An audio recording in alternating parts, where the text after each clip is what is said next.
First and goal from the 7. Buckeyes Krenzel, screen, Claret, 10, 5, down the right side, dives. Did he get it? No, man. They signal touchdown. Maurice Claret. With the ball, Rizlov. Look, there you go. Knocked away. It's loose, and it's picked up by Ohio State. And the ball being run to the 40-yard line. Krenzel fakes a pitch left, throws on the right. Tight end Hartsock falls in the end zone for a touchdown. Training under pressure. Punch block. And it's picked up by Ohio State at the 14-yard line of Minnesota. Purdue blitzing. Krenzel back to throw. In trouble. Throws it long down the left sideline for Michael Jenkins. Got it! 6 points, Michael Jenkins. A W's a W. Krenzel with the ball. Hands Maurice Hall running left side to the 5 to the end zone. Maurice Hall with a touchdown for Ohio State here in overtime. Intercepted at the 5-yard line. And the Buckeyes are headed to the desert.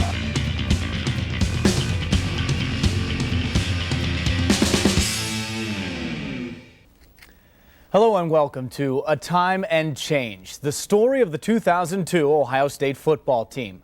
13 is supposed to be an unlucky number. It turned out to be the magic number for the Buckeyes. Playing a 13-game regular season for the first time in school history, Ohio State won all 13 games. The Bucs were led by 13 seniors and began the year ranked 13th in the polls. A freshman wearing the number 13 emerged as one of the top running backs in the country. It was a season for which Buckeye fans have been waiting 34 years. It's a season worth savoring. Written into Carmen, Ohio is the phrase, "Time and change will surely show." The 2002 season was time for a change. Things were different in Columbus. Jim Tressel's second year saw his players totally committed to his system. Buckeye hearts had several rebounding thrills as Ohio State managed to win a school record 6 games by a touchdown or less. That included the very first overtime game ever played by a Buckeye team, a win on the road at Illinois.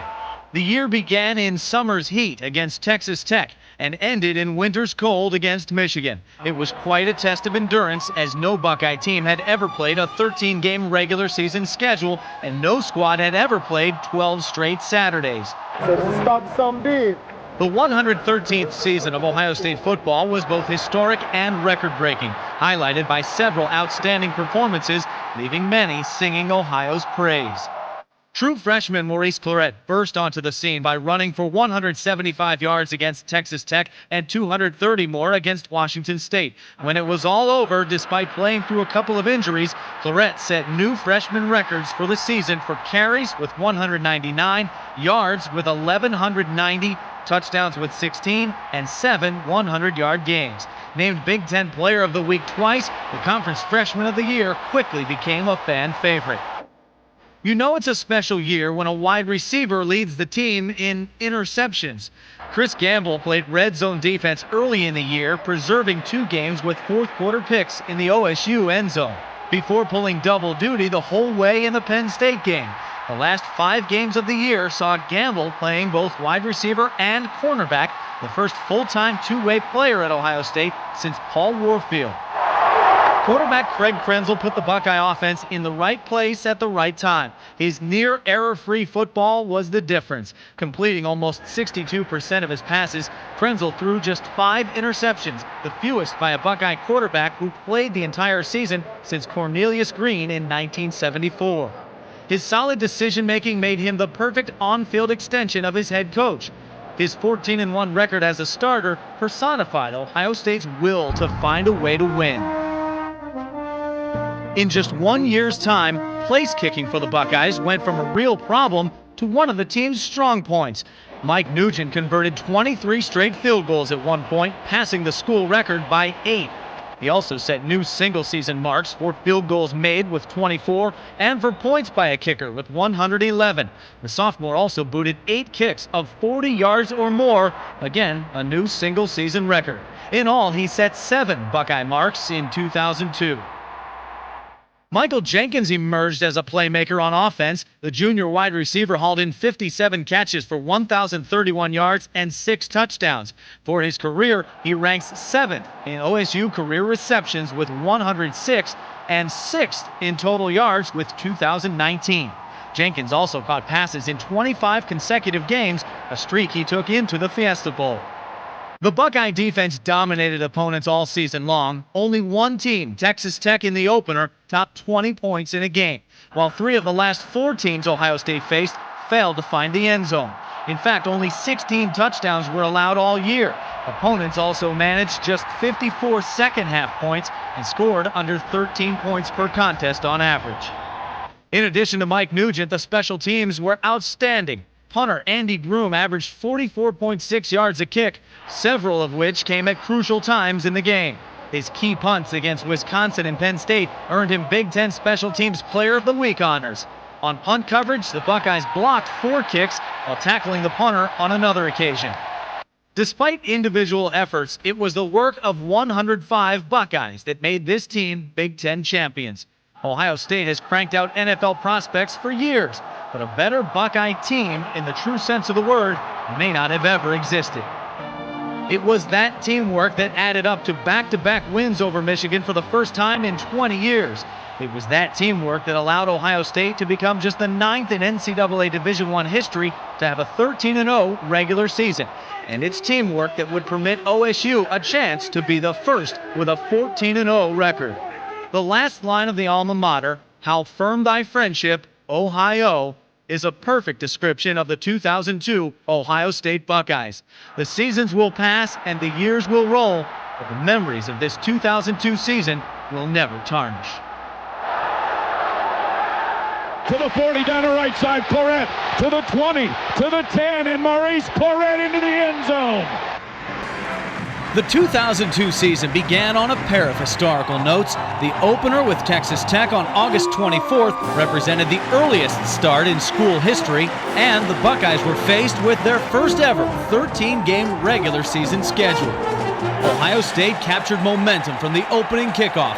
True freshman linebacker Bobby Carpenter halted the Red Raider return at the 8-yard line. With great field position at the Texas Tech 32, OSU had a short march to the season's first score.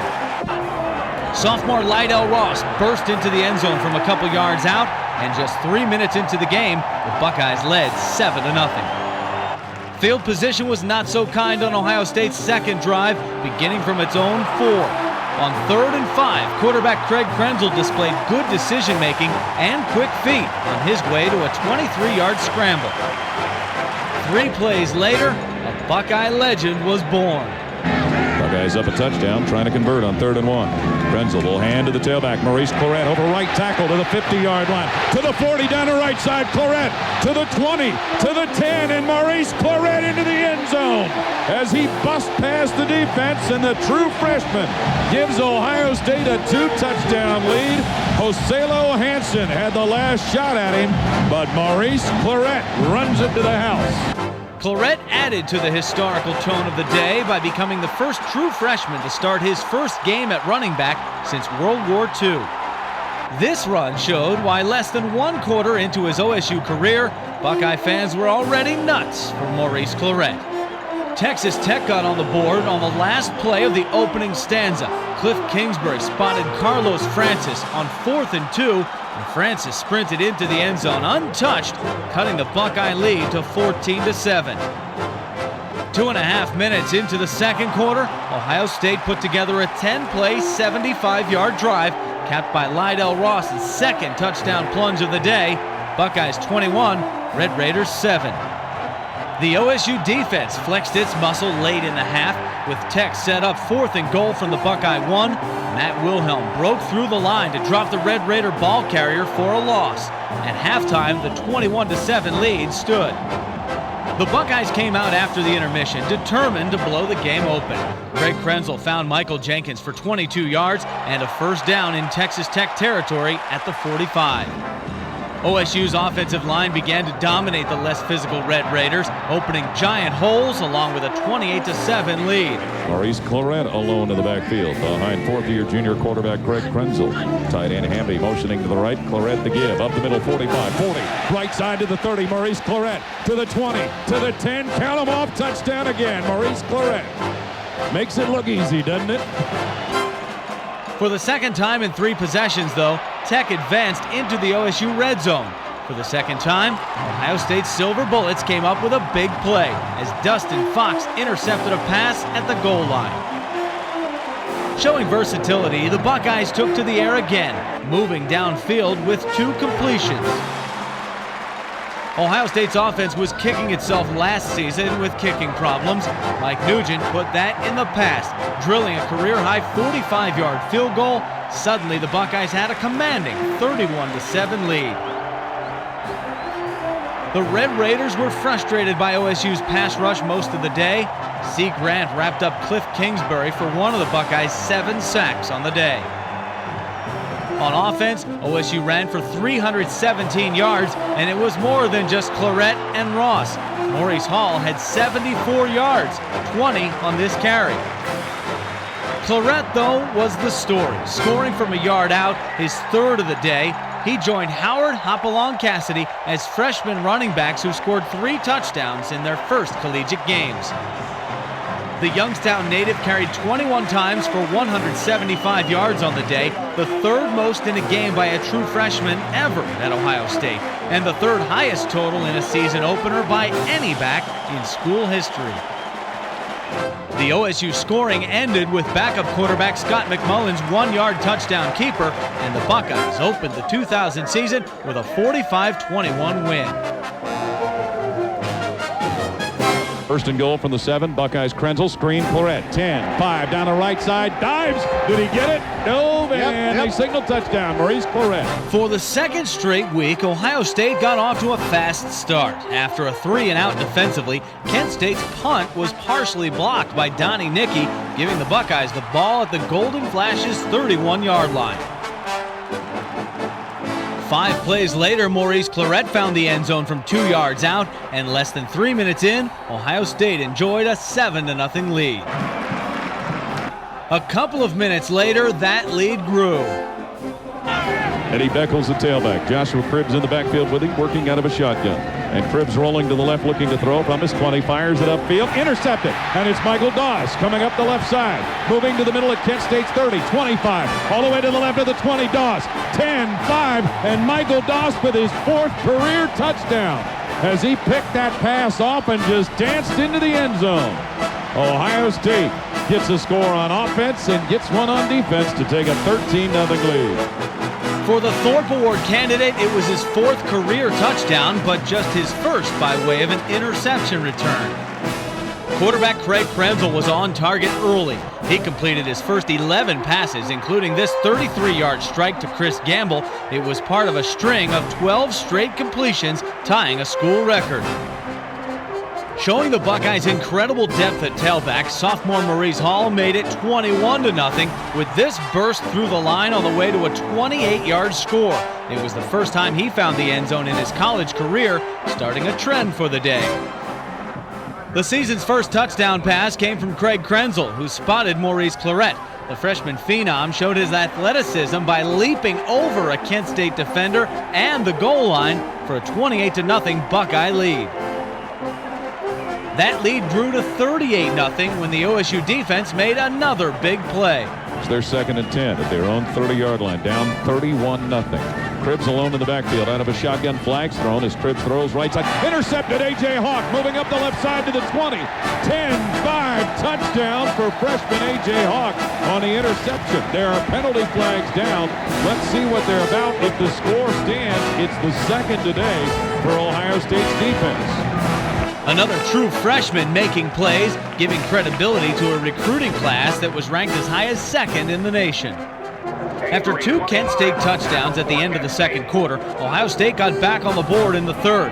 Maurice Clarett scampered for 19 yards, which helped set up Mike Nugent's 32-yard field goal, one of 3 on the day. Making a concentrated effort to work on the pass, the Buckeyes saw results with this 48-yard play from Krenzel to Michael Jenkins. That helped set up another Nugent field goal and a 44-14 lead. Tight end Ryan Hamby joined Hall and Hawk as first-time touchdown scorers with this 18-yard pass play from Scott McMullen. That accounted for the final score in a 51-17 win. It saw the Buckeyes top 50 points for the first time since a 72-0 win over Pittsburgh in 1996.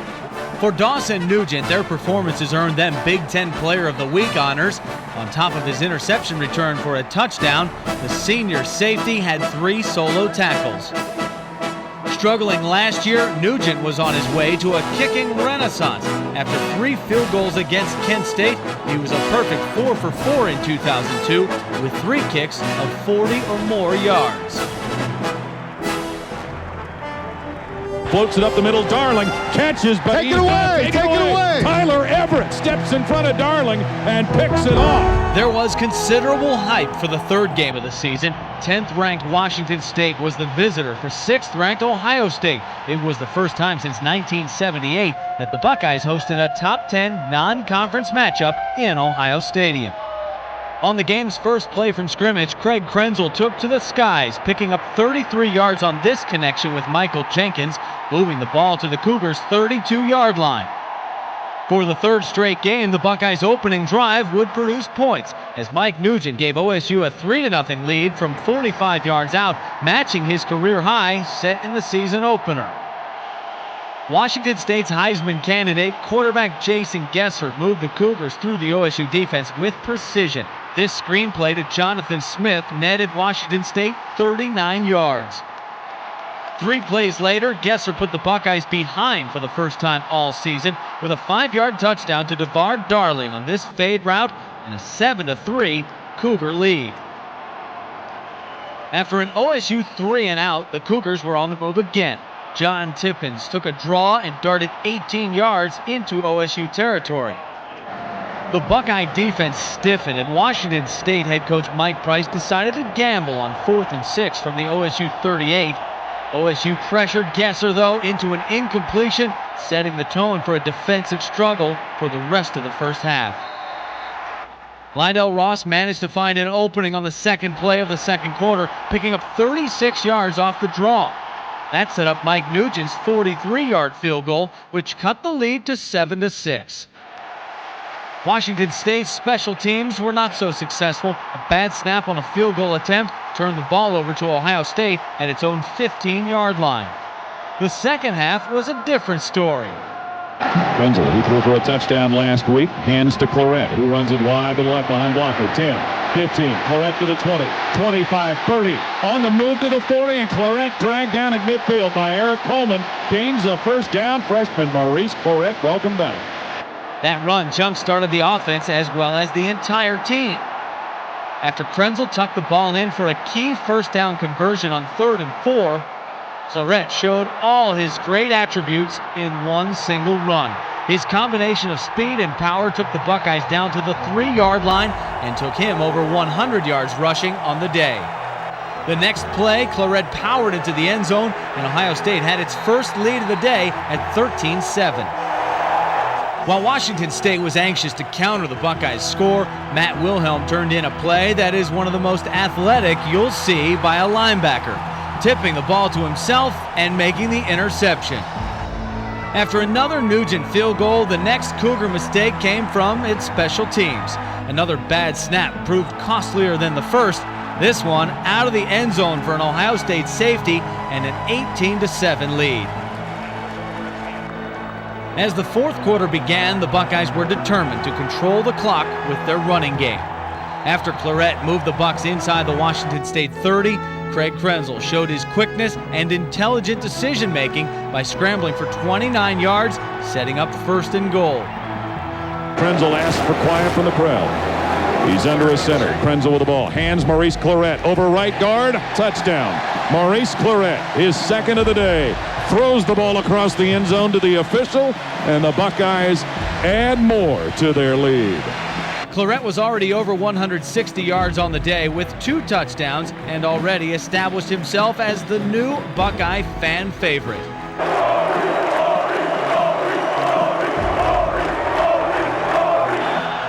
Washington State's last chance to get back in the game was ended at the goal line with this interception from true freshman Tyler Everett. But it was another true freshman who was making his way into the Heisman Trophy race. Claret topped the 200-yard mark with another 44-yard pickup on the last drive. He ended up toting the ball 31 times for 230 yards, just 9 short of Archie Griffin's freshman single-game record. The two-time Heisman winner wanted to see that mark fall. Arch sent down, hey, just so you know, he's within 7 or 8 yards of this record. And kind of the message I kind of got was get him back in there. But Arch wouldn't say it that way, but I mean, his message was, hey, just so you know. He proved to the team that he's a tough kid in spring and camp, you know what I mean? He works hard, you know. He's the kind of guy that you want on your team. Road trips are a part of the college experience that no one should go without. Fans in great numbers pack up their cars and hit the highways to watch the Buckeyes all the time. It's not much different for the Bucs themselves. We took a trip with the team on its way down to Cincinnati.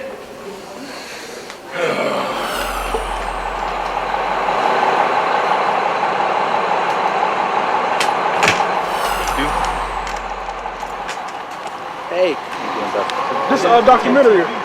This is a documentary of the game. Seriously. How you doing, man? We're on our way down to Cincinnati. Is it recording yet? Yeah, it's recording now. How y'all doing? Live from the bus. Head down to Cincinnati. We ain't doing too much. I ain't playing this week, but It's time dynasty, the old Ohio State dynasty back again, you know what I'm saying? Number 13 tees, man. we're doing 13 t-shirts. 4 years here. See, Coach Trussell 2 buses up, so he don't know how much fun we having back here. See, they got all the freshmen on the 3rd bus, you know what I'm saying? But it's all good, because we're going to be on the 1st bus next year. We're about to get off this bus. We're about to go eat right now. Another documentary. We're going to eat right now. The other day, the ball was on somebody's hip. I don't know who it was. We worked it out. Like, show Craig. We went through it. We're good. You think they can do it? They've never carried the rock. Well, Brandon probably has. Have you got any carries in college? No, sir. You think they can handle it? We had hamburgers, fries, and chicken. We ate 3 burgers and 3 chickens. I'm gonna tell you something. We ate 3 burgers and 3 chickens. What I eat? 3 burgers and 2 chicken sandwiches. No, I didn't. It's a lie. I'll take a lie detector test right now and pass. So I told him to gear down. So you know what I'm saying, you don't want to run into it. So I said, man, why don't you gear down? He said, dude, why don't you shut up and just throw the ball? What you laughing for? Yeah, the burgers is delicious. Yeah, they were delicious. They take care of us. All purpose. Let's show them a look of the Ohio State campus. Reason you chose to commit this crime? Or was there a reason you simply got caught this time? My wife left me.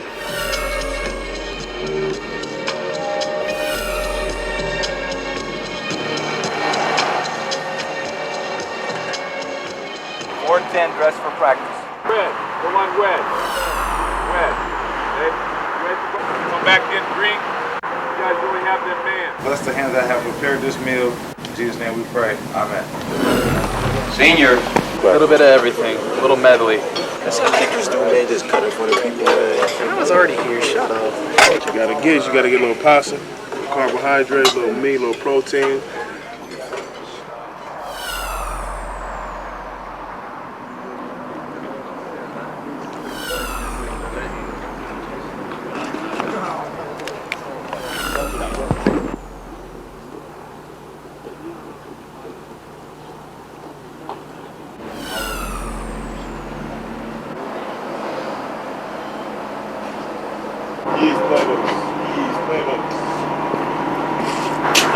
Playbooks.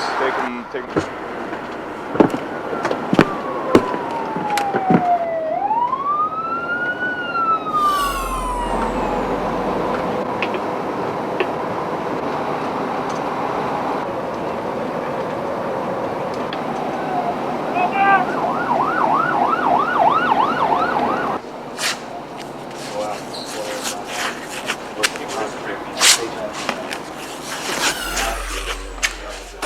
Go ahead, I'm going to have you see Dr. Kenny. Get some ice on it now. I got the mouthpieces out there. About 4 minutes. Smack him in the mouth. Let's keep going.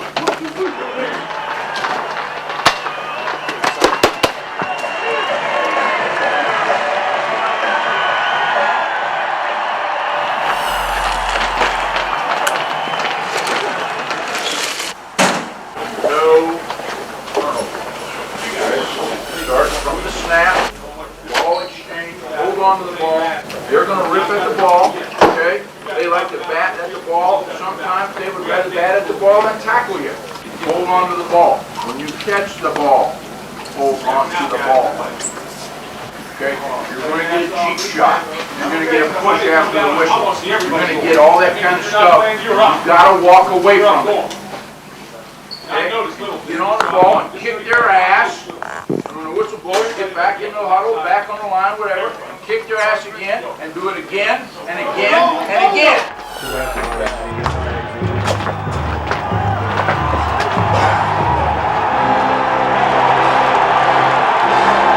That road trip was complete with a bowl game type atmosphere. For the first time since 1911, Ohio State played in Cincinnati. The game against the Bearcats in Paul Brown Stadium was the first on the road against an in-state opponent since 1934. Adding to the Buckeyes' challenge, star running back Maurice Clarett would miss the game after undergoing arthroscopic surgery on his right knee just 4 days before the contest. Making things even more difficult, the Bearcats came out on fire. UC quarterback Gino Guidugli completed his first 5 passes and then hooked up with Ty Keith for a 36-yard pickup down to the OSU 1-yard line. 2 plays later, DeMarco McCleskey crossed the goal line and Cincinnati opened with a 6-0 lead. The point-after attempt was missed. The Buckeye offense was forced into another 3-and-out, and then McCleskey took off again. This pickup netted 46 yards down to the Buckeye 18-yard line. After OSU's defense stiffened, the Bearcats settled for a field goal and a 9-0 lead. Finally, the offense got moving in the second quarter. Lydell Ross, starting in place of the injured Maurice Clarett, ripped off a 12-yard gain, just the Buckeyes' second first down of the game. The 10-play, 61-yard drive was capped off with a Craig Krenzel 20-yard touchdown strike to tight end Ben Hartsock. OSU was finally on the board, cutting the UC lead to 9-7. Cincinnati kicked another field goal to widen things to 12-7, but on the ensuing kickoff, The Bearcats had gone up 12-7. So Ruffin, the Lou Groza winner of 2000, kicks off. Chris Gamble nearly underran that ball for Ohio State, but he's got the return up the field 25-30. Gamble right side to the 40. He's got Ruffin to beat. A flag is thrown as Gamble takes off down the right side. Chris Gamble to the 10, to the 5, and into the end zone. Chris Gamble for Ohio State. But let us see what the penalty flag is about. The call did go against the Buckeyes, wiping out a potential momentum turner. OSU still trailed by 5 at the half. Ohio State showed some life after getting excellent field position to start the second half. Lydell Ross had gains of 16 and 15 yards to get the Buckeyes set up first and goal from the UC 5. Ross ran for a career-high 130 yards on 23 carries on the day. The first lead of the day for the Scarlet and Gray came when Krenzel tossed his second scoring throw of the day, finding Chris Vance in the end zone, 14-12 Buckeyes. The Bearcats responded, though. Look at the great concentration from Cincinnati wideout Ladarius Van. He hauls in the one-handed catch for a 21-yard gain. UC retook the lead when Guidugli tossed a 5-yard score to Ty Keith, and the Bearcats were back on top, 19-14. Not having his best day throwing the ball, Krenzel kept Ohio State in the game with his feet.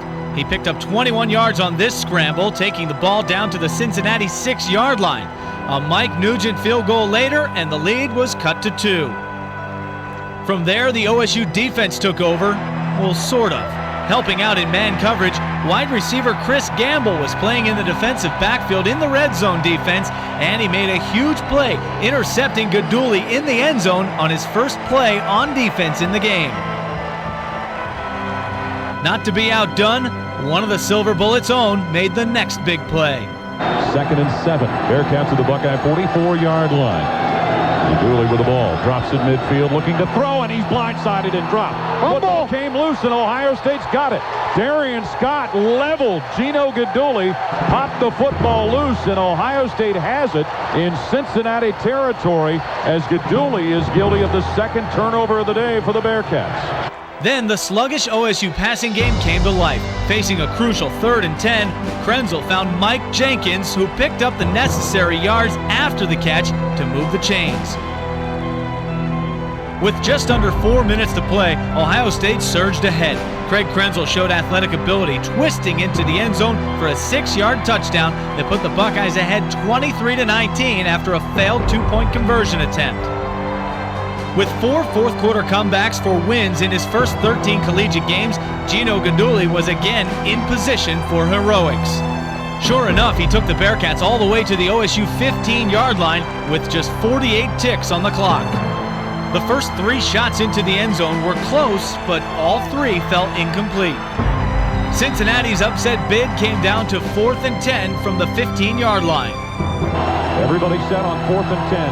Bearcats to the Buckeye 15. Guidugli with the football, back for the 22 to throw. Looks, throws down the middle of the end zone, ball tipped, and it's intercepted. Will Allen with the ball, and Matt Wilhelm got a hand on it to tip it in the air. So for the 3rd straight offensive possession, Cincinnati guilty of a turnover as Guidugli threw it into the end zone, but Matt Wilhelm deflected the ball. That Will Allen, Jr. from Dayton, comes up with the interception. With that play, Ohio State survived an upset bid, and despite not playing its best game, OSU found a way to win. It's been said that championship teams find ways to win close games like these. As Ohio State looked towards a Big Ten championship, the experience of this 23-19 win over Cincinnati would be fresh on its mind as Big Ten play started the following week. Thank God. Hey, it don't matter how you win, a W's a W. We got by, but we take a win, though. We take a win. Oh, man. Oh, Lord. Woo! Still counts as a W, guys. Hey, I know I didn't play my best game, and I know a lot of other people didn't, but hey, we came together and we played off a lot of effort tonight. And I was one of the guys saying we need to pick it up at halftime. Hey, and I don't care. Hey, a win is a win, and we can work on what we need to work on this next week, but a win is a win. That's the column that matters the most. So let's just work hard. We got a lot of work to do, but hey, that's a great effort. That shows a lot of heart right there.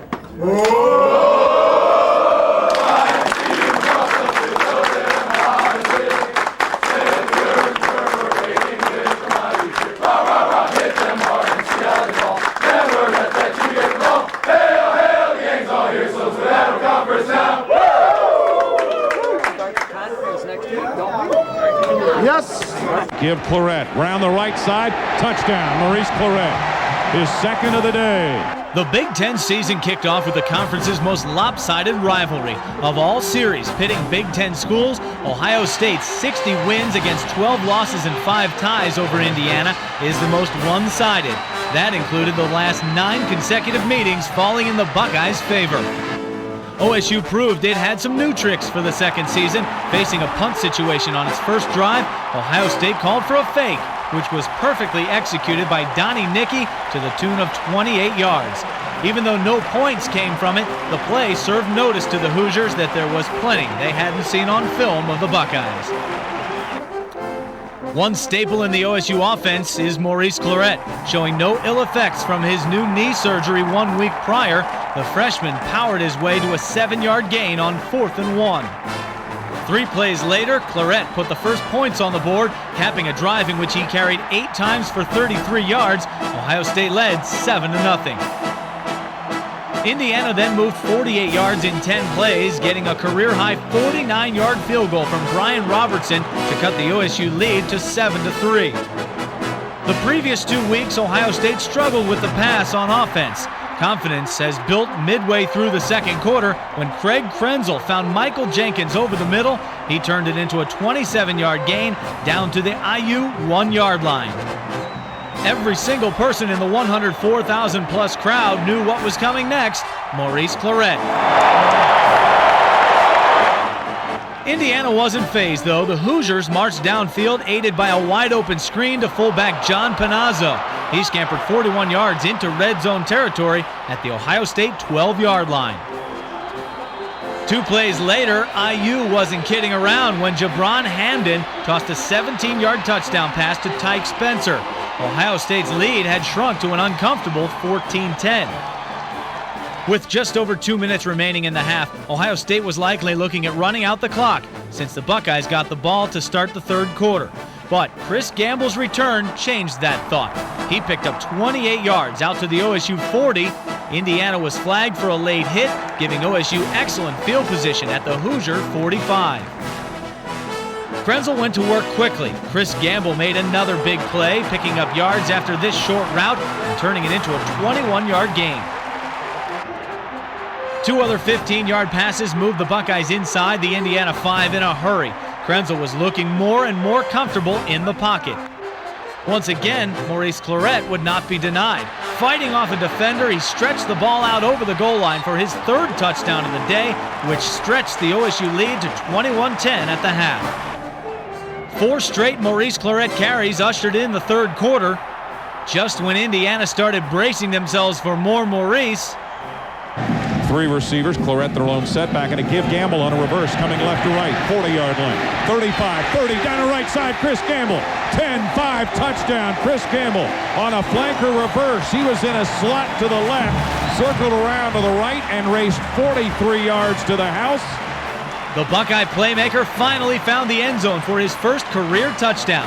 His end around opened a tight game as OSU took a 28-10 lead. For the 2nd time in the 2002 season, Ohio State got its hands on a punt. Dustin Fox's block gave the Buckeyes possession at the Hoosiers' 18. More time for change. Showing a fade route for the first time, Craig Krenzel lobbed it up for Michael Jenkins, who pulled it in for a 4-yard score, and it was 35-10. Mike Nugent stuck his foot in the door of the OSU record book when he made it 38-10. His 51-yard field goal was another career long. The kick also tied for 2nd longest by a Buckeye in Ohio Stadium. In addition, his streak of 10 straight converted 3-pointers was tied for the 2nd longest streak in school history. Finally, with just 5 games played, he set a new record for kicks of 40 yards or longer made in a season. The OSU scoring was completed when backup quarterback Scott McMullen tossed a 15-yard touchdown to Michael Jenkins, the 2nd of the game for the junior split end. Despite receiving 2 stitches at halftime where his incision point from knee surgery split open, Maurice Clarett was back. For the 3rd time in his 4 games, he topped the century mark in rushing, piling up 104 yards on 21 carries. In just 4 games, his touchdowns were the most by any freshman since World War II. I'll probably tell you I'm one of the toughest people on the team. I'll go out there and say that because I try to be one of the toughest people on the team, man. You know what I'm saying? If you're going to win games, you got to be tough. You know what I'm saying? Plain and simple. If you saw Miami last year, when they won the national championship, they were a tough team, and people respected them because they were tough and they were disciplined and did the things that they needed to do to win the championship. 5 games into the year, Ohio State was unbeaten and ranked 5th in both major polls.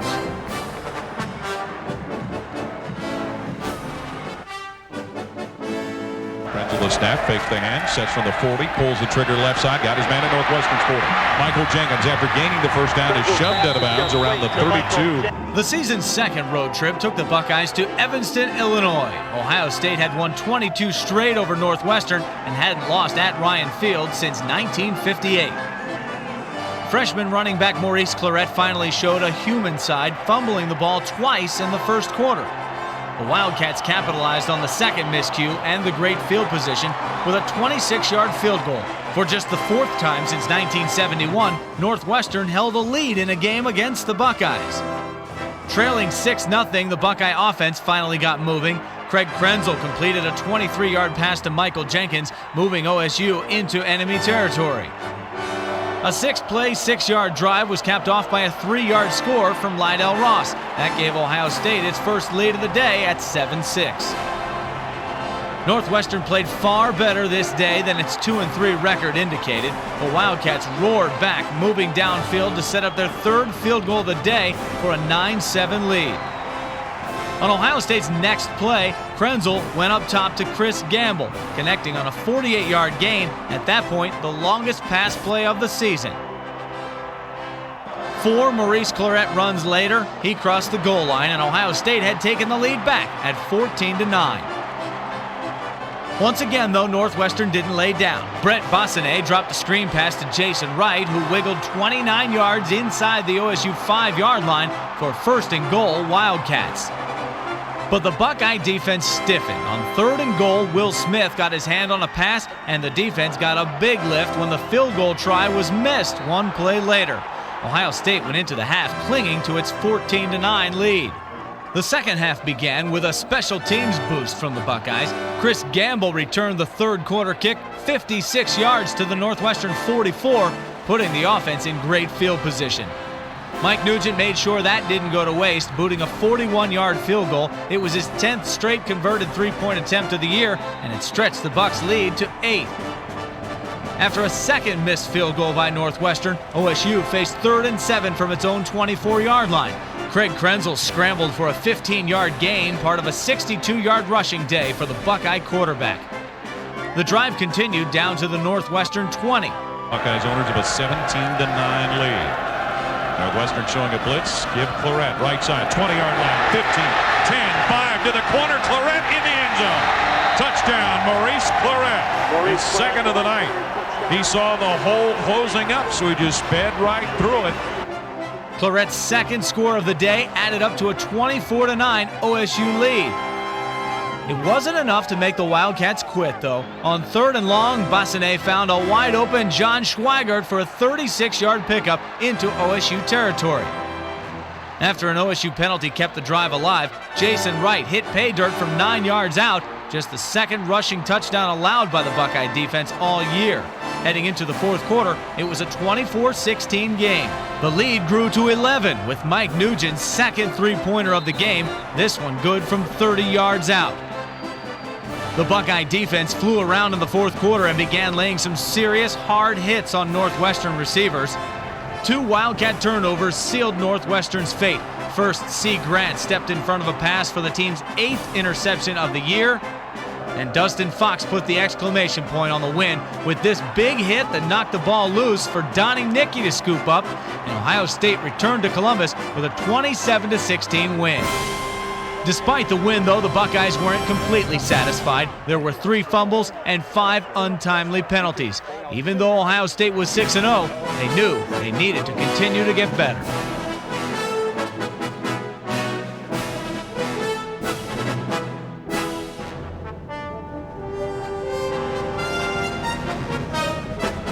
With the ball, Rizlov. Look, there you go. Knocked away. It's loose, and it's picked up by Ohio State. And the ball being run to the 40-yard line. Homecoming brought a non-conference opponent to Ohio Stadium for the first time since 1932.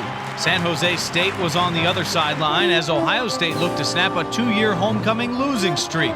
The Spartans moved the ball across midfield on their first possession, but linebacker Matt Wilhelm made his 11th tackle for loss on the year on 4th and 1, turning the ball back over to the Buckeyes.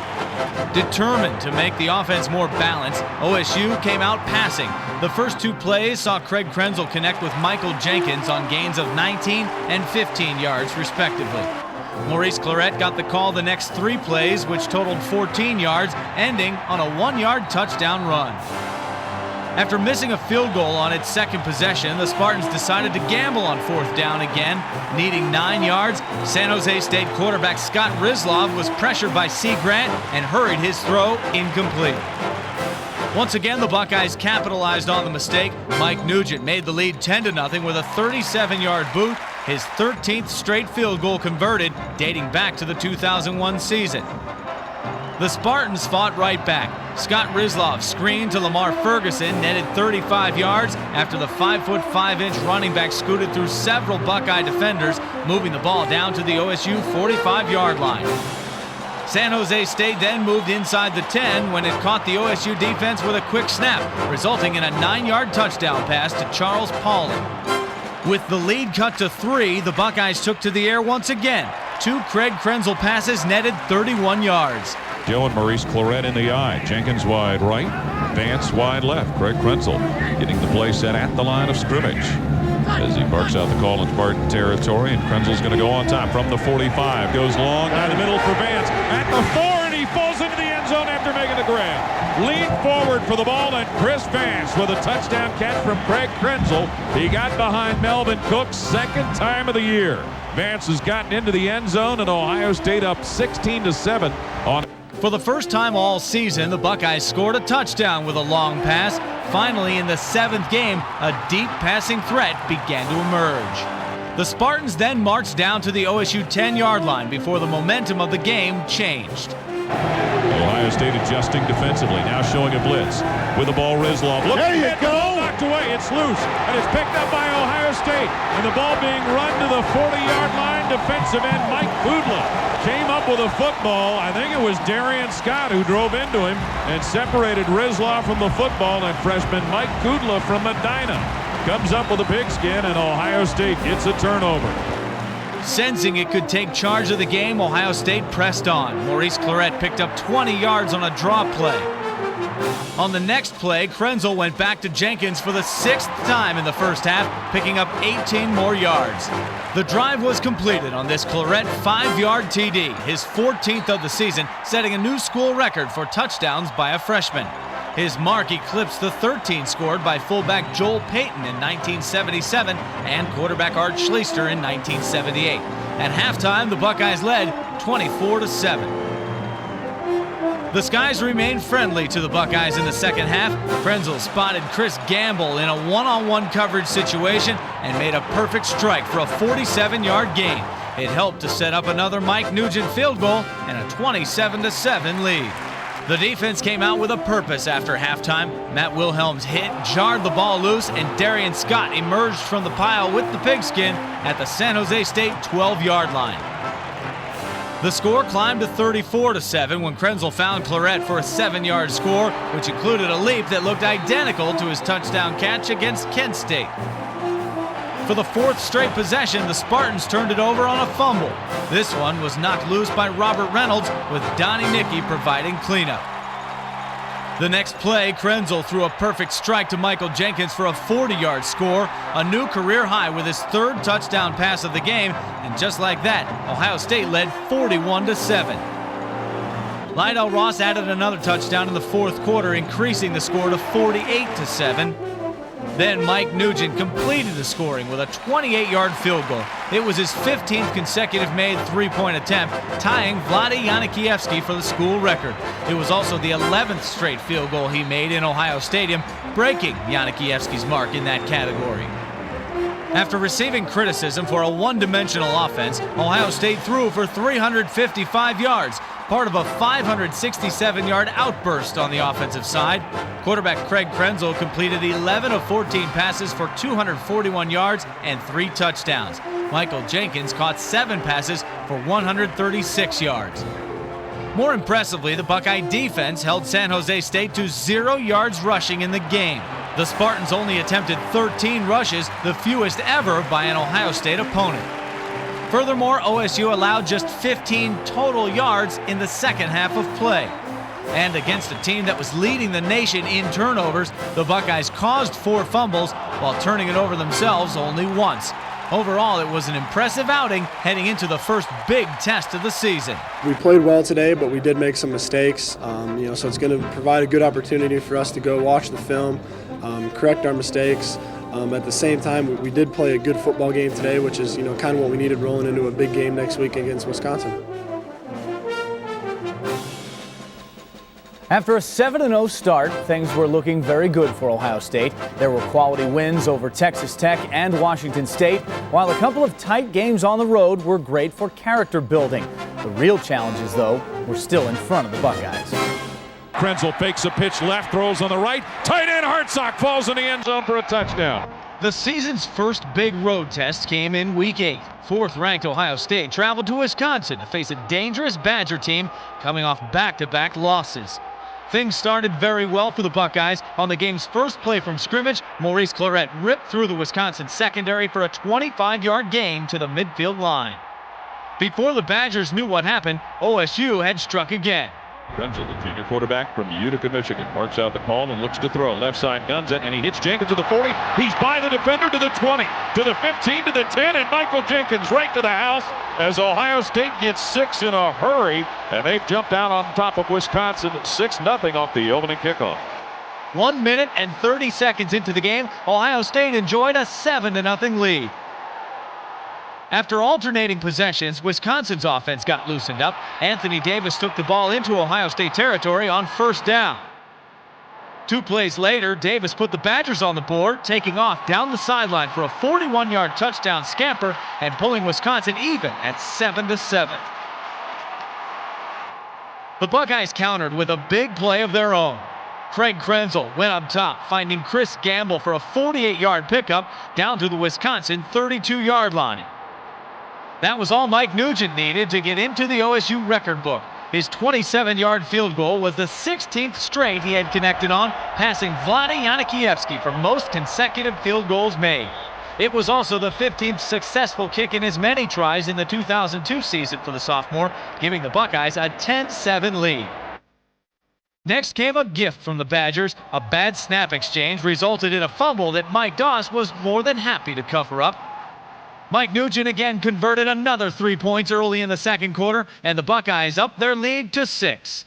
The OSU defense's success of getting to the quarterback resulted in Brooks Bollinger leaving the game with a concussion. He was sacked 4 times in a little over a quarter and a half of action. Lucky for Wisconsin, though, it had a capable backup waiting. Replacing Bollinger, Jim Sorgi took the Badgers on a 7-play, 79-yard drive, ending with a 42-yard scoring strike to Jonathan Orr. With the extra point, Wisconsin took a 14-13 halftime lead. The third quarter set the tone for a physical, defense-dominated second half. Neither team scored in the third frame, while there were 4 punts. OSU began the fourth quarter from its own 12-yard line, but the Buckeyes faced a big 3rd and 6 situation. Krenzel into the center, Alex Stepanovich. Krenzel fakes the handoff, sets it to 6 to throw. And he fires long down the middle of the field for Jenkins. And the ball is caught by Jenkins at Wisconsin's 40. He had to fight his way between a couple of defenders. Brett Bell was there covering him along with B.J. Tucker. But Michael Jenkins, who came off the left flank, makes a big catch. Krenzel and Jenkins turned in one of the season's biggest plays to date. For Jenkins, it was part of a 5-catch, 114-yard day. More importantly, it sparked the Buckeye offense. Craig Krenzel scrambled for another first down on 3rd and 2, keeping the chains moving. On 1st and goal, Ohio State borrowed a play it had seen the week before against San Jose State. Catching Wisconsin off guard, Krenzel's quick strike to Ben Hartsock regained the lead. Although the 2-point conversion failed, OSU led 19-14. The Badgers didn't take it lying down. Jim Sorgi went deep to Jonathan Orr again, netting 42 yards on the play, moving the ball inside the Buckeye 30-yard line. Then an amazing thing happened. Sorgi on 3rd and 11 from Ohio State's 29, back to throw. Sets, looks, throws long to the left side for Jonathan Orr. And picked it off! Interception. Campbell picked it off in the one and fell into the end zone with it. Second interception of the year for wide receiver Chris Gamble. For the second time this season, wide receiver Chris Gamble made a huge play on defense. His interception preserved the OSU lead and inspired the rest of the team. Even though Wisconsin held the Buckeyes without a first down on the ensuing possession, Andy Groom came up big. His 74-yard punt into the end zone sent the Badgers back to their own 20-yard line. Groom averaged over 50 yards on his 6 punts, earning him Big Ten Special Team Player of the Week honors. Wisconsin had another shot at a comeback, but Dustin Fox broke up this pass on 3rd and 9, forcing the Badgers to punt. From there, the Buckeyes ran out the clock on the strength of Maurice Clarett. He totaled 133 yards on 30 carries for the afternoon, his 6th 100-yard game of the year, passing Robert Smith for the freshman record. More importantly, the Buckeyes passed a big test, proving to 8-0 on the year. 8-0. 8-0. You like that? And we play slot. We went 8-0. Krenzel back to throw. Looking, he's being chased. Krenzel in trouble. Now running. Across the 50. Right side to the 45 to the 40 of Penn State. Returning to Ohio Stadium didn't make things easier the following week. Penn State's offense entered the game averaging over 440 total yards and nearly 40 points per contest. The Buckeyes rolled the dice by letting wide receiver Chris Gamble start the game at cornerback.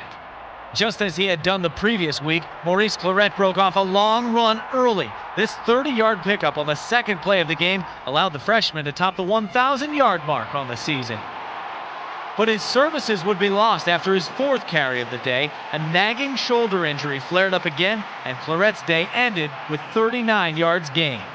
A 15-play drive eating up 7 minutes established clock control for the Buckeyes, but not any points. Reaching for the goal line, Craig Krenzel had the ball knocked loose, and Penn State's Anwar Phillips returned it 58 yards into Ohio State territory. Ohio State evened the turnover battle a few plays later. Tim Anderson got a piece of this Zach Mills pass, while freshman A.J. Hawk intercepted. When Penn State got the ball back, the Lions began to roar. Larry Johnson turned a simple draw play into a 35-yard gain down to the Ohio State 26-yard line. The 9-play, 80-yard drive was capped off by a 5-yard option play, resulting in a Larry Johnson touchdown. The Buckeyes had given up just the season's 4th rushing TD and fell behind 7-0. The OSU defense didn't lose any aggressiveness, though. Dustin Fox got his hand on this pass, which deflected high in the air. Will Smith beat out teammate Matt Wilhelm for the jump ball, and that gave the Buckeyes possession at the Penn State 33-yard line. Developing into one of the nation's top kickers, rock-solid Mike Nugent's 37-yard field goal got the Bucs on the board, cutting the lead to 7-3, which is where things stood at halftime. For the second straight week, the second half turned into a defensive struggle. Penn State managed only 2 first downs in the final 30 minutes. Then the Buckeyes' most exciting player changed the face of the game. State up 7-3, snap to Mills, rolling to the left side with the football at his own 9. Throws it up the left sideline, picked off by Chris Gamble down the right sideline to the 10. He's moving up to the middle of the field, Gamble to the 5, into the end zone. Chris Gamble, touchdown on his 3rd interception of the year on a day in which he started at cornerback. A 34-yard return, the 3rd pick that Zach Mills has thrown today, and Ohio State jumps in front. Gamble was rewarded for his start at corner with his team-leading 3rd interception. Buoyed by a 10-7 lead, the Ohio State offense put together another clock-chewing drive, gaining 72 yards on 14 plays. It all ended in another 37-yard field goal from Mike Nugent, and Ohio State took a 13-7 lead into the 4th quarter. The best plays of the final stanza came from the foot of punter Andy Groom. He booted a 59-yard kick that forced Penn State to start from its own 21 following a Nittany Lions penalty. Groom followed that up with a 55-yarder that allowed him to repeat as Big Ten Special Teams Player of the Week. This kick pinned Penn State at its own 15-yard line. The Lions' last-ditch effort on 4th and 10 resulted in an incompletion with, guess who, Chris Gamble defending. The Buckeyes improved to 9-0 for the first time since 1996. That season ended in Pasadena, and with just 4 games to play in 2002, the Buckeyes had set their sights on a repeat, or maybe even better. The big story this week was Chris Gamble. The sophomore turned in one of the most incredible performances in school history.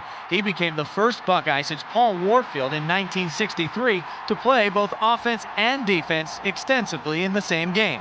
On top of his interception, he had 1 tackle, returned an interception for a touchdown, had 2 passes defended, had 1 rush and 1 catch, and also returned 5 punts.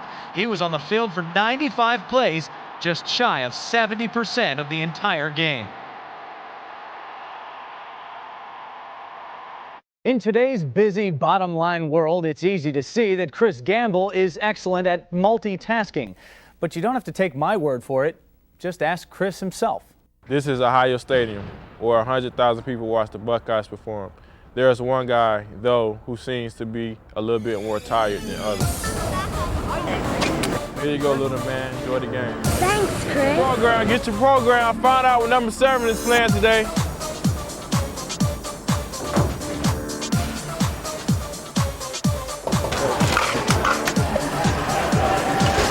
Can I get you anything else?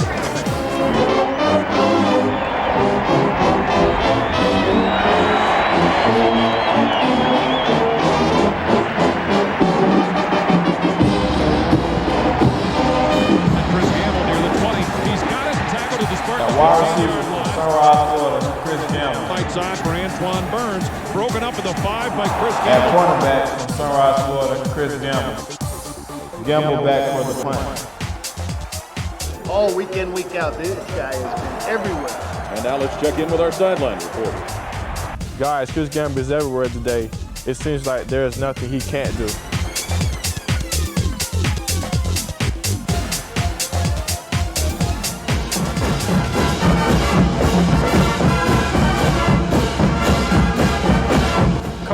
think I can take my man. I think Chris needs a break. Tell him to catch his breath. Chris, take a break. No, wait. Keep him out there. We need him. Stay out there.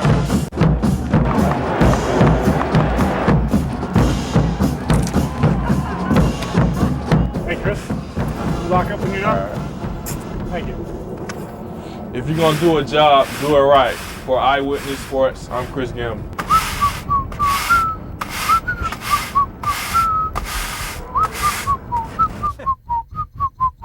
Greening under pressure, punch blocked, and it's picked up by Ohio State at the 14-yard line of Minnesota. After a physically and emotionally grueling game with Penn State, the Buckeyes were faced with another challenge in Week 10. 7-1 Minnesota visited the Horseshoe, off to its best start since 1961. Games with the Gophers typically aren't very big, but the winner of this game would be the only Big Ten team controlling its own destiny in the conference race. After a Buckeye 3-and-out on offense, Minnesota's special teams turned in the game's first big play. Jermaine Mays blocked his 5th career punt, giving the Gophers possession at the Ohio State 27-yard line. The Buckeye defense was equal to the task, though, limiting Minnesota to a field goal and a 3-0 lead. With Maurice Clarett sitting out with a shoulder stinger, Lydell Ross got the start. Despite this 26-yard run, the OSU offense struggled in the first quarter. Things finally got moving midway through the second. Craig Krenzel found Michael Jenkins, whose yards after the catch gave Ohio State the longest pass play of the season to date, netting 49 yards. The lead was secured on the very next play when Lydell Ross burst through the goal line for a 7-3 Buckeye advantage. Then it was Ohio State's turn for a special play from the special teams. Preston Greening into punt. It's 4th and 2 for Minnesota. Snap coming to the Gopher 28-yard line, and Greening under pressure. Punch blocked, and it's picked up by Ohio State at the 14-yard line of Minnesota. Jumped that one right away, and Donnie Nicky just walked right into that and stuffed it into his waist. That resulted in a 10-3 lead when Mike Nugent converted from 37 yards out, tying the OSU single-season record with his 19th made field goal of the season. The first possession of the second half also featured a play on special teams. Minnesota punter Preston Greening's knee touched when he went down for the snap. Buckeye ball on the Gopher 10-yard line. From the 9, Lydell Ross did the rest of the work, upping the lead to 14 with his second score of the day. The lead grew to 17 when Mike Nugent drilled his 20th field goal of the season, a new Ohio State record, passing Dan Stoltz's 19 made kicks in the 2000 season. On its next possession, OSU advanced to the Minnesota 30-yard line. Schnicker, a wingback left, motions to the right. Hall in the backfield all alone. Krenzel play fakes, looks to throw. Looks now, fires long, and in end zone. Vance got it, 6 points. Chris Vance came off the left flank. Krenzel got planted when he threw that ball, but cut it loose anyway. Found Chris Vance, who beat Yuki Dozier to the end zone. Vance pointed to the sky, an impromptu memorial to his younger brother Percy, who was shot and killed early that morning in Florida. From there, the OSU defense took over. David Thompson sacked Asad Abdul-Khalik for a 6-yard loss, one of 4 sacks in the game for the Silver Bullets. The Gophers managed just 59 yards passing, thanks to great coverage from defensive backs like Dustin Fox. Minnesota's last chance to get closer on the scoreboard ended on 4th and 11 when Darian Scott laid the wood on yet another opposing quarterback, one of 9 tackles for loss for Ohio State. With Maurice Clarett out, OSU tailbacks were out to prove the Buckeyes were more than a one-horse backfield. Maurice Hall picked up 28 yards on 4th and 2, stating his case for more playing time. His second career touchdown came 3 plays later from 4 yards out, capping the scoring at 34-3 Ohio State. Sophomores Ross and Hall had outstanding days from the tailback position. Ross ran for 89 yards on 20 carries, scoring 2 touchdowns, while Hall toted it 14 times for a career-high 93 yards and 1 score. Once again, the OSU defense was the hero. Averaging over 440 yards of offense coming into the game, Minnesota was limited to 112. The Gophers managed just 7 first downs and 53 yards rushing, 218 yards a game less than their average. Purdue blitzing. Krenzel back to throw. In trouble. Throws it long down the left sideline for Michael Jenkins. Got it! 6 points, Michael Jenkins. After the win over Minnesota, Ohio State vaulted to number 3 in the country, as previously unbeaten teams Notre Dame, Virginia Tech, and Georgia all lost. Furthermore, the Buckeyes found themselves second in the BCS rankings. That all added to the motivation of Purdue, which hosted OSU the following week. The Boilermakers were trying to become bowl eligible and get over the stigma of losing 5 games by a total of 22 points. Purdue took the opening kickoff and marched downfield, completing 6 passes and advancing to the OSU 15-yard line. As the case had been all season, the Buckeye defense toughened in the red zone. Dustin Fox picked off Kyle Orton in the end zone with a juggling catch. After sitting out against Minnesota, Maurice Clarett returned to action, albeit with a heavier padding around his left shoulder.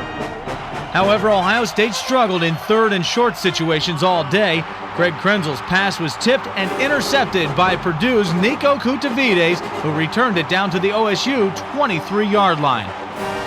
Once again, though, Purdue struggled in the red zone, dropping a possible touchdown pass near the goal line on 3rd down. The Boilermakers managed just a field goal from 21 yards out and a 3-0 lead, the 4th straight game in which the Buckeyes found themselves trailing in the first half. Sensing momentum was theirs to take, the Boilermakers struck again. Kyle Orton's screen pass to Joey Harris picked up 30 yards and took Purdue into Ohio State territory. However, a 36-yard field goal attempt was no good, keeping the deficit at 3-0. The next Purdue possession ended with an interception by Ohio State's Matt Wilhelm. The Buckus Award candidate picked off his 2nd pass of the year, giving the Buckeyes the ball on the Purdue 41 with just over 3 minutes to play in the half. Desperately wanting to take advantage of this opportunity, Craig Krenzel picked up 15 yards, moving the ball inside the Boilermaker 15-yard line. On 3rd and 9 from the 12, with 19 seconds left, Craig Krenzel took off again, picking up only 7 yards, though, and setting off a mad scramble for a field goal. Everybody getting set. They're trying to get the field goal. And nope. They get it out there. Nugent kicks, and he gets it up there.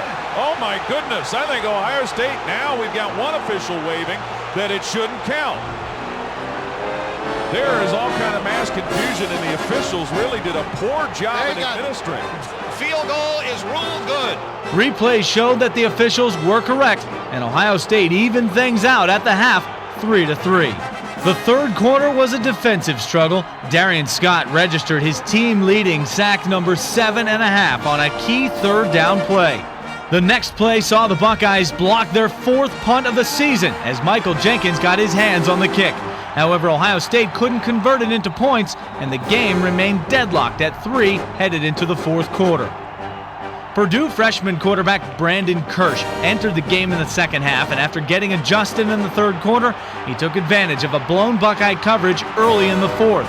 The pass to Ray Williams netted 58 yards and set the Boilers up at the OSU 20-yard line. Again, though, red zone troubles got in the way. On 3rd and 3 from the OSU 4, Matt Wilhelm dragged down Kirsch for a 6-yard loss, forcing a field goal attempt. This time, Baron Lakovich used the wind at his back to split the uprights for a 32-yard field goal, and suddenly, Ohio State's perfect season was in serious jeopardy, trailing 6-3. The offense stalled, though, and needed punter Andy Groom to come through in the clutch, and he did, popping a 43-yard kick that was downed at Purdue's own 8-yard line. The field position was crucial as the Boilermakers picked up just 3 yards in 3 plays, forcing a punt of their own. Although Brent Slayton bombed a 57-yard punt, Mr. Everything Chris Gamble picked up 22 valuable yards on the return, setting up Ohio State at the Purdue 46-yard line with just over 3 minutes left. With the Buckeyes' hearts in their collective throats, Ohio State faced a 4th and 1 from the Purdue 37-yard line. 4th and 1.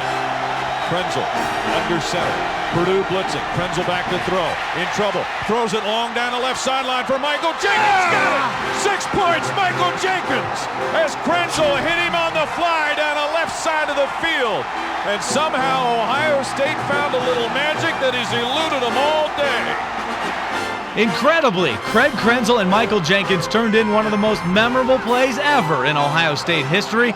Despite struggling on offense all game long, the Buckeyes had taken a 10-6 lead.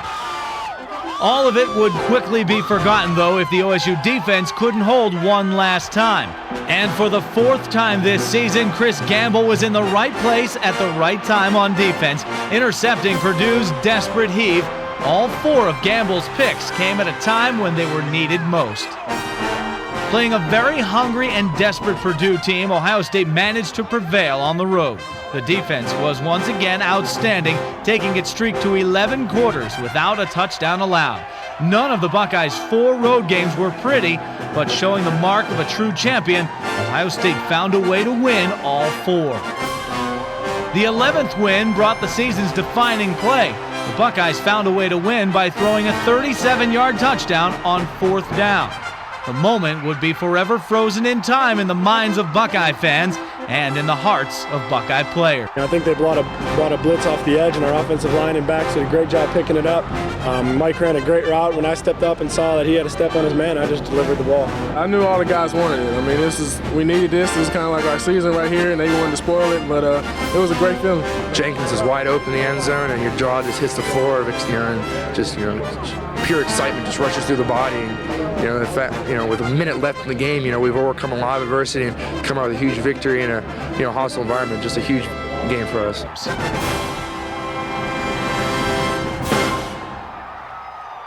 Krenzel with the ball. Hands Maurice Hall running left side to the 5 to the end zone. Maurice Hall with a touchdown for Ohio State here in overtime. The Buckeyes entered Week 12 as the #1 ranked team in the BCS standings. For the 4th time in school history, Ohio State was shooting for a 12-0 record, trying to do something 3 previous OSU squads that began a season 11-0 could not. In fact, no Buckeye team ever managed 12 wins in a season. Defending Big Ten champion Illinois stood in the way of that accomplishment. After both teams traded punts in their opening possessions, the Illini were held to another 3-and-out. Kicking into the wind, Illinois managed just a 25-yard punt, giving the Buckeyes the ball at the Illini 29-yard line. Ohio State advanced inside the 10-yard line, setting up a Craig Krenzel run that appeared to get in for a touchdown, but the Buckeye quarterback was ruled down at the 1-yard line. OSU was held to a field goal attempt, though, which Mike Nugent banged home from 33 yards out, putting the Bucks on the board first with a 3-0 lead. Nugent also drilled a 47-yard kick later in the quarter, his 23rd consecutive make of the season and 24th straight dating back to 2001. With less than 5 minutes to go in the second quarter, Illinois finally mounted an attack. On 3rd and 6 from their own 8-yard line, Illini quarterback John Butcher found Greg Lewis for a 25-yard gain. Butcher converted another 3rd and 6 by scrambling for 9 yards, part of a 73-yard drive. With 31 seconds left in the half, John Gochman erased the 0 next to Illinois' name with a 40-yard field goal. At intermission, Ohio State held a 6-3 lead. That momentum carried over into the third quarter. Andy Groom's 48-yard punt was returned 52 yards by Illinois' Eugene Wilson, setting up his offense with excellent field position at the Buckeyes' 23-yard line. 3 plays later, Butcher connected with Walter Young for a 19-yard score, the first touchdown allowed by the Ohio State defense in 13 quarters. Waking up a chilly crowd, Illinois took a 10-6 lead. The Buckeyes had an answer, though. Maurice Hall picked up 9 yards and a first down, spotting the ball right at the 50-yard line. Brandon Joe, Maurice Hall in the eye. Craig Krenzel under his center, Nick Mangold, Illinois blitzing. Krenzel to throw, looking, and he goes long down the left sideline near the 10-yard line. Hauled in by Jenkins, who steps into the end zone. A flag is dropped. We'll see who it's against. Similar to the Purdue touchdown. Krenzel to Jenkins going down the left sideline as he beat quarterback Michael Hall to the ball. The play ended up being the longest pass play of the season, but more importantly, Ohio State grabbed the lead back at 13-10. Illinois stayed poised and continued to move the ball, however, marching 60 yards to the Ohio State 20-yard line. As the case had been all season, the OSU defense seemed to sense when it was time for a big play. Will Smith separated Antonio Harris from the ball, which Tim Anderson gladly covered up. The Buckeyes came up big on the next Illinois possession as well. David Thompson, starting in place of the injured Darian Scott, sacked John Butcher. On the day, Thompson registered 3 sacks and 9 tackles. On the next play, it was Matt Wilhelm and Anderson's turn again. They combined for another sack, which forced Illinois to settle for a 47-yard field goal, tying the game at 13. The OSU offense went right back to work. Krenzel found his favorite target, Michael Jenkins, for a 25-yard gain. The junior wide receiver ended up with 6 catches for 147 yards in the game. Even though his consecutive made field goal streak ended earlier in the game, Mike Nugent stepped up and calmly converted a 37-yard kick, handing the lead back to Ohio State at 16-13. As has become the standard, Ohio State was in for a tight finish, personified by cool-as-a-cucumber QB Craig Krenzel. These Buckeyes don't panic under pressure. After both teams traded missed field goal attempts, Ohio State punted back to Illinois. Down 3 points, the Illini had 1 minute and 4 seconds left to try to move into field goal range and force overtime. The Illini converted a crucial 4th and 5 from their own 30, with John Butcher spotting Greg Lewis for a 7-yard pickup. 2 plays later, Butcher found Aaron Moorhead for 22 yards more, advancing into Ohio State territory. John Gochman didn't pay attention to the pressure as he hit a 49-yard field goal as time expired. Memorial Stadium erupted as the game was deadlocked at 16 and headed for overtime. Ohio State had first crack, and once again, Craig Krenzel's running ability was a factor. On 3rd and 10, he scampered 14 yards. 2 plays later, All alone to the backfield. Krenzel under center, Nick Mangold. And Krenzel with the ball. Hands Maurice Hall running left side to the 5 to the end zone. Maurice Hall with a touchdown for Ohio State here in overtime. Maurice Hall and the Buckeye offense put pressure on Illinois by scoring a touchdown and taking a 23-16 lead. Then, just like the Cincinnati game, the OSU defense had to hang on for dear life. 4th and 8, Illinois and Ohio State's 9 in overtime. Buckeyes showing blitz. Butcher back to throw. Right. Yeah! Ball knocked. Yeah! Game's over. Ball was batted down at the line of scrimmage. Batted down at the line of scrimmage, and Ohio State wins in overtime. Ohio State hung on, winning by a touchdown or less for the 5th time this season, the most by any team in school history. The overtime game was also the first in Ohio State history since the extra session was instituted, and it was the first time since 1993 that a Buckeye game ended in a tie after regulation. Heading into the final stretch of his Buckeye career, senior linebacker Matt Wilhelm was outstanding. His 12 tackles and a sack were good enough to earn Big Ten Defensive Player of the Week honors.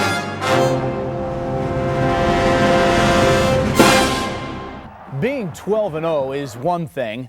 Beating Michigan is another. It's called a one-game season with good reason. Even though Ohio State had accomplished so much to this point, it would all be lost without a win over that team up north. A victory would clinch a share of the Big Ten title and send the Buckeyes into the Fiesta Bowl to play for the national championship. Krenzel with a snap, hands to Clarett, taking it wide to the right, and Clarett to the 2, to the 1, to the end zone. With everything that was on the line, Ohio State had to deal with an incredible amount of pregame hype for the game. Rather than hiding from it, though, Jim Tressel encouraged his Buckeyes to embrace it. Undefeated Ohio State teams stumbled against Michigan in 1969, 1993, 95, and 96. But that was all in the past.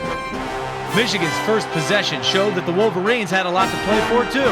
John Navarre completed 2 3rd and 11 passes on Michigan's first drive. Things stalled at the OSU 19-yard line, but Adam Finley put the first numbers on the scoreboard under Michigan with a 36-yard field goal. The Buckeye offense, not to mention the sellout crowd of over 105,000, got a huge lift when Maurice Clarett stepped onto the field. The freshman further ignited the crowd when he ran for 28 yards down to the Michigan 11-yard line. All this was done playing through the pain of a shoulder stinger that had hampered him the previous 5 weeks. Aided by a pass interference call on 3rd down, Ohio State set up on 1st and goal from the 2. Krenzel with a snap, hands to Clarett, taking it wide to the right, and Clarett to the 2, to the 1, to the end zone. Maurice Clarett scores the touchdown when it appeared he was done. Cato June tried and could not stop him. The 14th rushing touchdown for freshman Maurice Clarett, and Ohio State with a 6-3 lead over Michigan. The Buckeyes grabbed a 7-3 first quarter lead and answered questions of a shaky offense by driving 76 yards in 10 plays for the score. Even though Michigan moved the ball again on its next possession, the OSU defense stiffened in the red zone. Will Smith got to John Navarre as he threw, forcing another Michigan field goal and preserving the lead at 7-6. After an OSU punt, Michigan was again on the move. Navarre ran for a first down on 3rd and 4, picking up 12 yards. Michigan appeared to finally get in the end zone when Braylon Edwards caught a Navarre pass, but Edwards was flagged for offensive pass interference. For the 3rd time, Michigan was held to a field goal as Adam Finley connected from 22 yards out with 16 seconds to play in the first half. Michigan managed to eat up 8.5 minutes of time in a 19-play, 88-yard drive. After neither team managed to score in the 3rd quarter, Ohio State drove to midfield before having to punt. Andy Groom hit plenty of big punts this season to help the Buckeyes win the field position battle, and this 48-yarder was one of them. Michigan began from its own 17-yard line. A Wolverine punt plus a Michigan halo interference penalty handed the ball back to OSU at its own 43-yard line. On first down, Krenzel's pass was snared by fullback Brandon Schnitker, who rumbled for a 15-yard gain. It was just his 2nd catch of the year, and the pass was actually intended for Michael Jenkins, who was a good 10 yards behind Schnitker. After Krenzel converted on 4th and 1 with a QB sneak, he found Maurice Clarett wide open in the Michigan secondary for a 26-yard pickup. 1st and goal, Buckeyes. 2 plays later, Michigan bit on a Krenzel audible. Hartsock motions to the right, reverses to the left.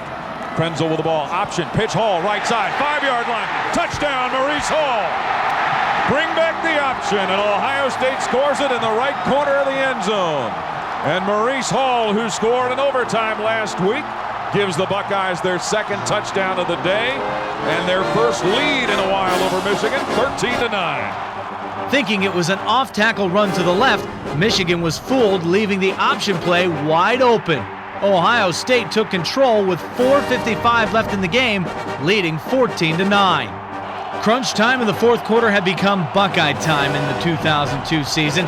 Michigan wasn't going to take it lying down either, picking up a first down on 4th and 4 from its own 44-yard line. Needing a touchdown, Michigan advanced to the OSU 30 when Darian Scott sacked John Navarre, causing a fumble that Will Smith ended up with. The Buckeyes stood just 2 minutes and 2 seconds from the Fiesta Bowl. The Wolverines got the ball back, though, and faced 4th and 10 from their own 20-yard line. With less than a minute left, Navarre found Braylon Edwards for 11 yards. For the 3rd time this season, Ohio State's defense faced a situation where the opponent could throw into the end zone for the winning touchdown at the end of the game. Askew in the backfield, and Navarre on the final play of the game to throw from the 32, throws into the end zone, intercepted at the 5-yard line, and the Buckeyes are headed to the desert as Ohio State gets an interception on the final play of the game to beat Michigan 14-9. Couldn't even begin to see who picked it off. Will Allen. Ohio Stadium erupted as the dream season was accomplished. Fans poured onto the field as a fiesta began. We did it. All this hard work we put through. 13 straight, baby. 13-0. 13-0. We going to dance, baby. We going to party. We going to party. Fiesta, baby. Unreal. Beyond my wildest imaginations. We worked so hard all season. Can't believe it's became reality. What do you guys want? What do you guys want? Doesn't matter. We're going to Tempe, baby. That's all that matters. We're going to represent Columbus, Ohio, Tempe, baby. Arizona.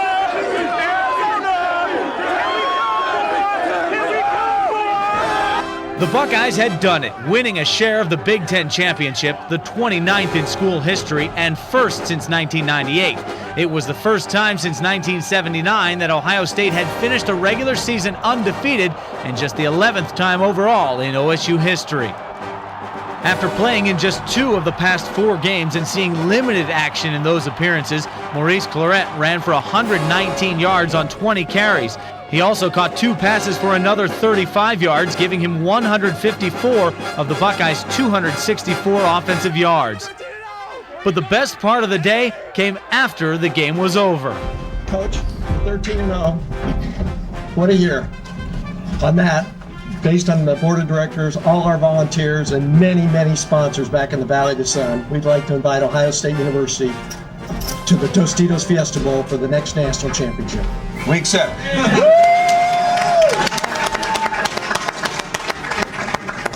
On behalf of Captains Nikki and Doss and all those great champions downstairs and a great coaching staff and their families, thousands of fans out here and millions all over the country, we accept and are honored by being the Big Ten champions. We're honored to have a chance to go to Tempe and play for the national championship. We're just so proud of not only the fact that our guys have won, but the way they've won, I think, has been great for college football. We're one step away from winning the national championship, and I'm proud of my teammates. Everyone played their heart out for 60 minutes each week, and that proves, that Ohio State can play with anybody. Just through all the stuff we've been through, Michael and myself have been here for 4 years. I've been here for 5 years. We've seen it all. And just when Will caught that ball and it was all locked down, there's no words for it. I was excited. I was about to go crazy. I didn't know. There's just no words for it. I don't even know if I got a word for it. It just feels so good. I never got to win at high school, So finally getting a chance now to go to the, biggest thing next to the Super Bowl feel real good for me. I know it means a lot to the seniors. Like Michael, like he said, he been a winner in high school. I'm sure Donnie was too. And just since their last time, the last go around, their last game in the shoe, I'm sure it meant a lot to them. But they finally get an opportunity to compete for the national title. The time was now, and the change came from senior leadership and underclassmen who were willing to follow. The 2002 Buckeyes will always be remembered for their heart and for finding a way to win. I'm Jeff Hogan. Thanks for looking back at the 2002 Ohio State season with us, and thanks for all those who made this program possible, most especially the Buckeyes, for providing us with plenty of scrapbook material.